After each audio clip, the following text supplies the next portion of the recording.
Today we are going to talk about anthropology. For us, it's just a mere subject, but for others, it's a great discovery or great findings. So, culture or traditions, values, customs, and others that are made by men and embraced by men. Why is this quoted? No culture, no men, according to Giddens, okay? Why kaya? Bakit? Because in human evolution, remember Homo sapiens, it shed light to the biological evolution of man.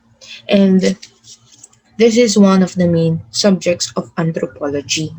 So, therefore, if we don't discover men, obviously there will be no culture at all.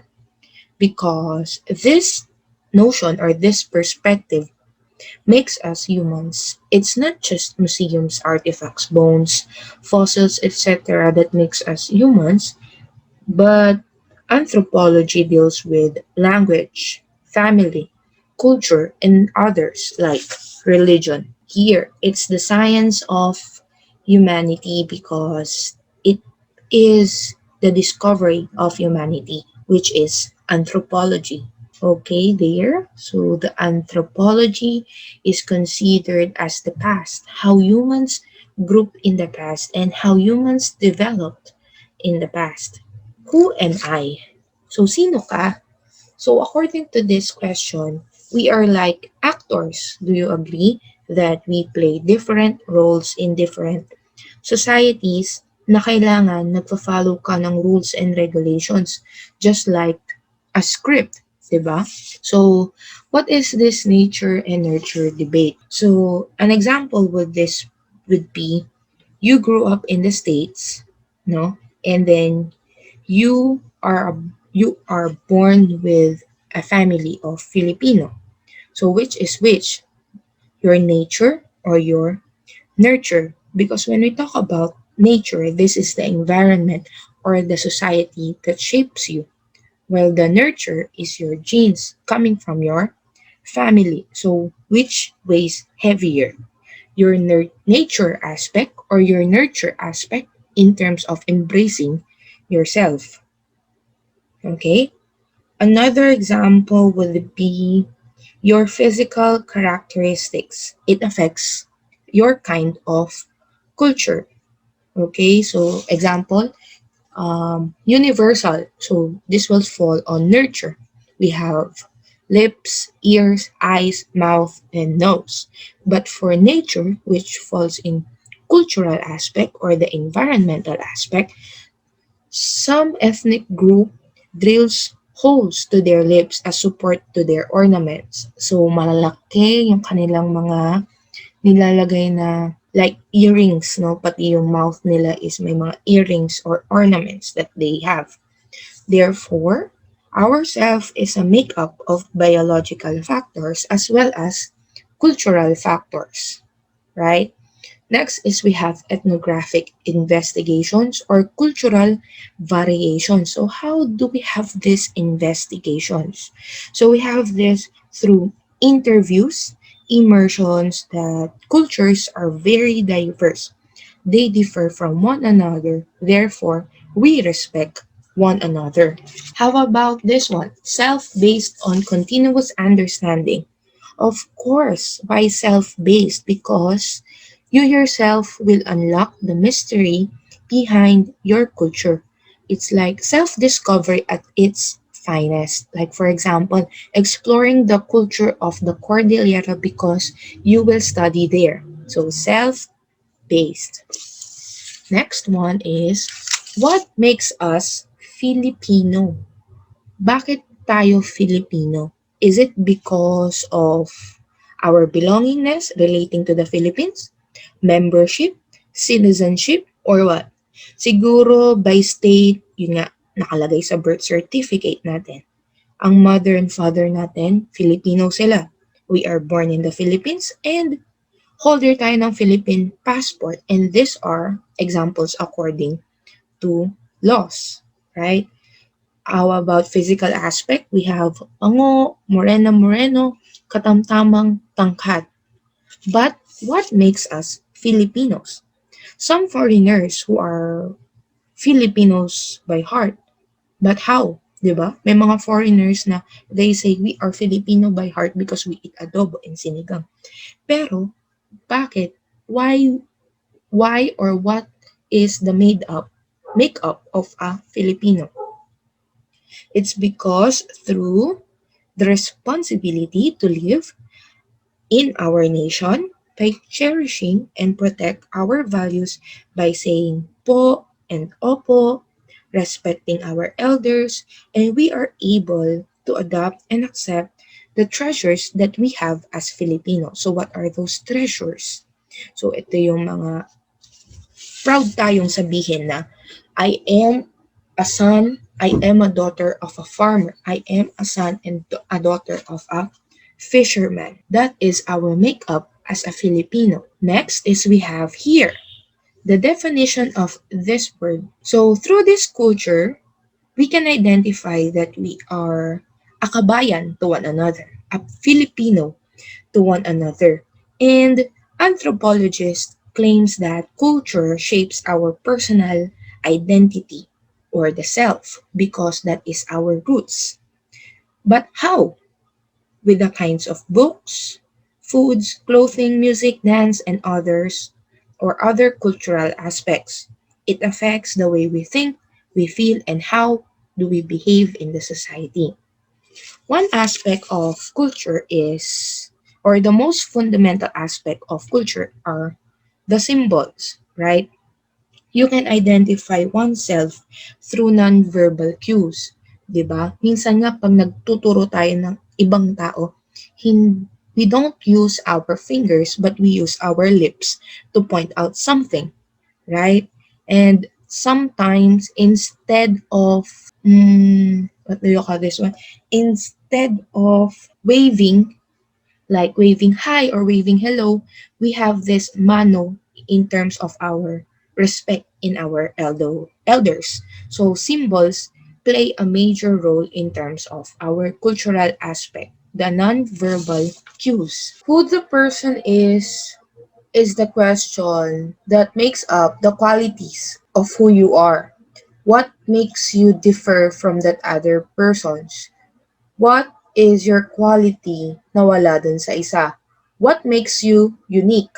Okay, so for anthropology, you have this uniqueness under your roots, where you grew up, where is your culture, where is your ethnic group. So that is the uniqueness of an individual that makes up your qualities and your traits. Cultural identity, okay, going back to the question who the person is actually how you know yourself, okay? It could be through music, through arts, through different skill set that you have in terms of your roots. So it could be, yes, values, meanings, customs, and other beliefs that reflects who you are. It's like your background sketch up about yourself. So for example, you grew up in Cordillera. So you have this cultural identity na you are what? You are fond of eating vegetables as well as pork. You also like mountains.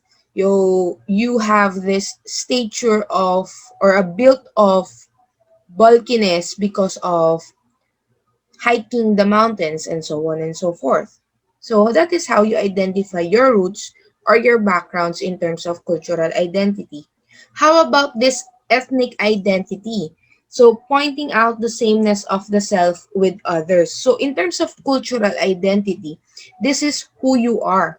While ethnic identity is to form a group. Okay? Yung example natin kanina is you are from Cordillera. Okay? So your cultural identity there will be you are fond of eating vegetables, you are fond of eating pork, you are fond of mountains, you like to go hiking and so on and so forth. But your ethnic identity is in terms of language and the culture within a group. So you have there your native language, the Ilocano, your culture, your traditions, and your religion. How about these two terms? We have egocentric and sociocentric. So from the word itself, ego, no, it's who you are. It's innate in the individual. While social, you are trying to absorb in the setting of the society. You are trying to blend in the society. Okay, these are the differences between egocentric and sociocentric. I is true because I believe it. I is true because we believe it. So there is always an I, or the statement is always I in terms of egocentric, while in sociocentric, you belong to the group, kaya po we. Okay? How do we form this cultural identity? Okay, so we have three phases. The first phase is the separation phase. So you detach from their former identity to another. So you have this identity na I am from this culture, but you are trying to pave way for new culture as well. So nagsiseparate ka dun sa roots mo to try new things, exploration. Next one is liminality phase. At transitions from one identity to another. Like this Venn diagram, you already now trying to absorb this new culture that you are trying to venture on. Okay, so are you ready or not yet ready? Next is incorporation phase. The change in one status is officially incorporated. So you now accept that new culture to your own culture. Okay?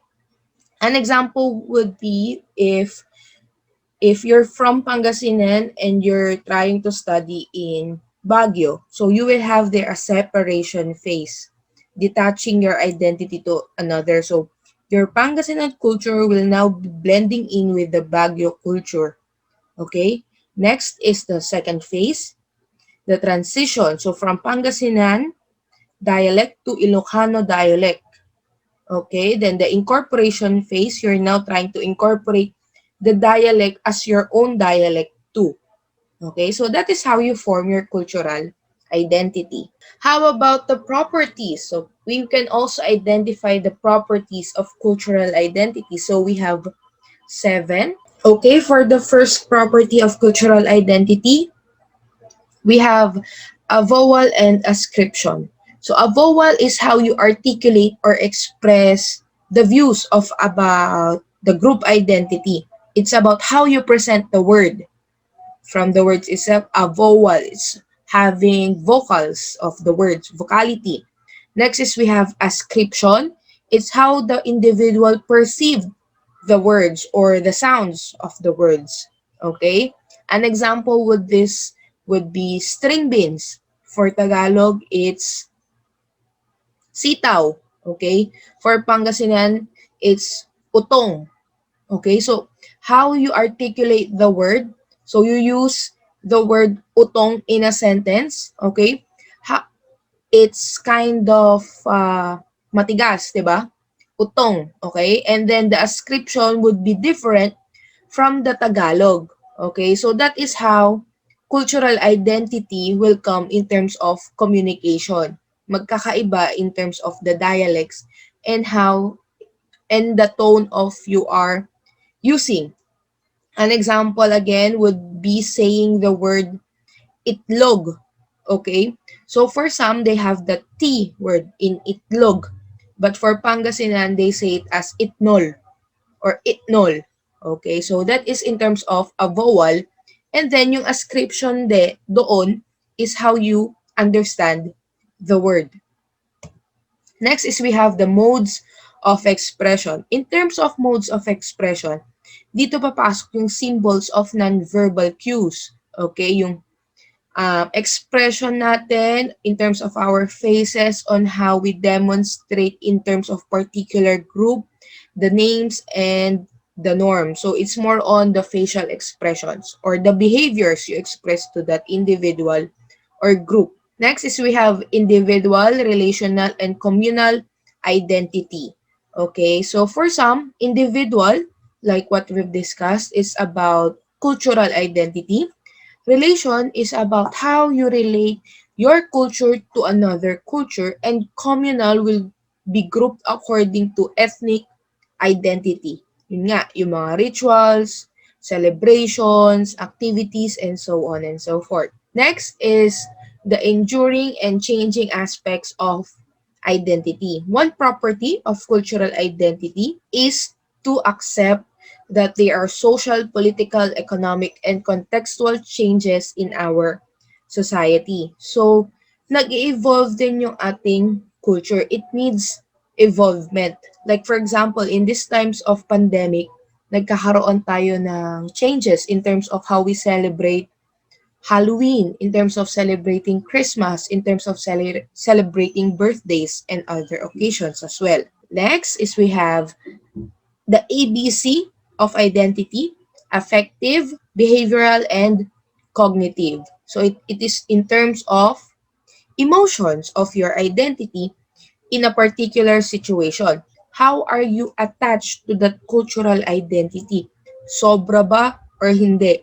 Do you really embrace your culture or not? Okay? Next is we have content and relationship level. So, hindi ito yung love relationship na we are always talking about in terms of relationship. So, it's about your content of information in terms of interpretation based on your experiences.